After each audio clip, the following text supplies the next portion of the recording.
Technology Pikit Extension sa Malidigao sa Special Geographic Area ng BAR o ng Bangsamoro Autonomous Region in Muslim Mindanao. Siya raw ang pinaka-stand out. Ang new face kasi sa campus, napaka-baby face. Agaw pansin din ang kanyang height na 3 feet at 4 inches lang. Sintangkad ng isang 6 na taong gulang na bata. Napakapintas din. Pero paglilinaw niya, hindi raw siya rito saling ket-ket o saling pusa lang. Hindi rin siya nawawalang bunsong kapatid ng sinumang estudyante dahil siya'y officially enrolled. Ganito po ang pangalan ko. Nakapasa po ko sa scholarship ng AHME para sa mga college freshmen po. At huwag raw siyang iismulin. Kaya niya raw kasing makipagsabayan sa ibang mga estudyante na doble-doble pa sa kanya ang laki. Madali siyang matuto, madali siyang turuan, madali siyang makakatch up ng lahat ng tinuturo sa kanya. Ang small but terrible na freshie, totoo nga bang isang child genius? Kaya accelerated? Ang liit lang po niya pero galing po niya sa computer. Siya ang first year IT o Information Technology student na si Shahara. Dahil sa kanyang height, sanay na raw siyang pagtinginan at panggigilan ng kanyang mga kaklase, pati na ng kanyang mga guro. Sa first meet-up, nagpapakilala kami. Tinawag ko siya, Ate Shahara Bandila. Hanap ako ng anak ko friend siya. Sabi nila, ma'am, andito siya. Pero hindi ko siya makita. Binigyan nila ng space para makita. So sabi ko, ay, ikaw pala. Akala ko, anak ng kaklase niya. Minsan po kinukultyo, kasi nagpapapicture po sila. At dahil 18 kilos lang ang kanyang timbang, ang baby face, madalas din daw, mini-baby. Pinabuhat po nila ako. Ginagawa nila po ako baby. Tapos naglalaro po sila kasama ko. Halimbawa, ako po yung baby. Tapos sila po nanay. Tapos yung isa tatay.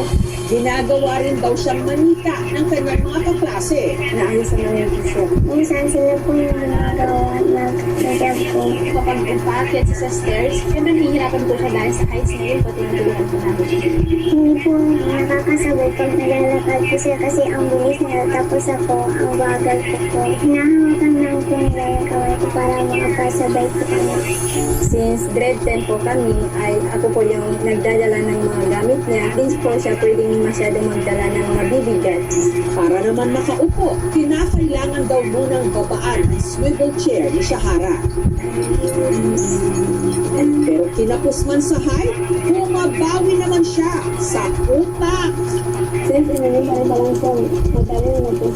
Senior high po ako. Pag-graduate naman, nakakuha din naman po ako ng ito mga. Dahil naman ako. Si Shahara, panganay sa 4 na magkakapatid. Ako pa sa mga assignments o mga hindi ko sila alam. Saan ko sila pupunta. Siya yung pinaka-matanda ng pero dahil yung pinaka-manipit. Sa mga pangyayaring pambatang damit, doon ko po nakukuha yung mga damit ko po. Pero si Shahara may gustong minawin. Ilang taon ka na? 7?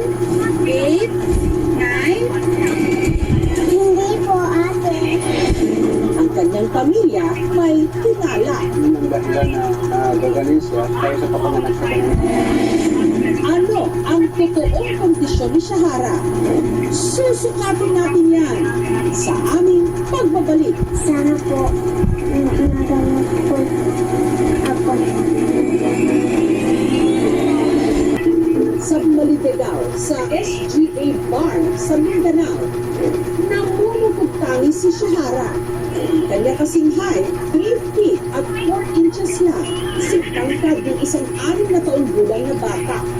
Pero, tunayan niyang shy, small, but terrible. Since inaniba rin pa lang po, madali na po.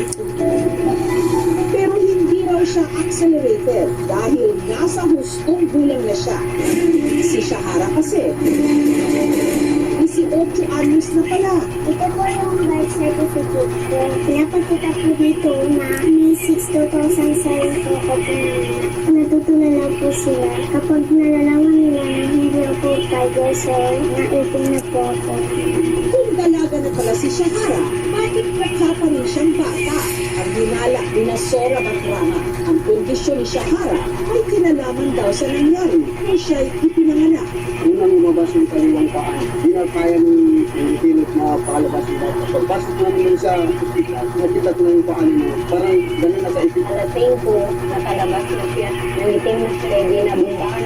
Mahirap yung pag-inganak. Pero si Shahara, himalang kabuhay. Yun ang dahilan na nagagaling siya. Kahit sa kapanganak siya kanina, mahirap talaga maglalabas. Yung mga pinsan niya, malaki na mga tao. Nagtatanong kami sa kanya, kaya bakit siya naging ganun? Maliban sa kanyang height, si Shahara, sakitin din daw. Pag nagdito ko na mabibigat na kami, pagkagabi po sumasakit, pati po yung ulo ko, hindi pa po ako dinadayo.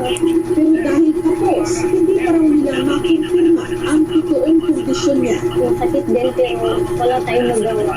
Gusto ko po talaga malaman kung ano po ang dahilan. Kapag po ako tumatamad, Kaya nitong Sabado, inilapit namin ang kondisyon ni Shahara sa isang espesyalista. Sa condition vertical is dun sa physical examination na ginawa ko. Yung hindi lang kung is yung edad niya, but everything is normal. It should be na yung problem niya is related to hormones. Sa other niya na sa kanya.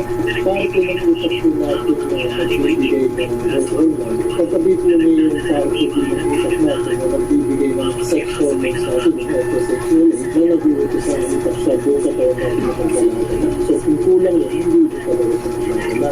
May karagdagan laboratory na kailangan gawin sa examination ng dugun. Kailangan natin i-determine ang edad ng dugun niya. Bigyan siya ng growth hormone replacement. Pagkasal natin makakakagay siya sa tagtag. Yung birth history niya, baka magkaroon ng konting problema doon sa panganganak niya na na-affect ang pagkitak niya. Ngunit, achiever po siya sa school. Mukhang hindi naman nakakalaki ang nagiging sala sa utak. siyempre po meron po.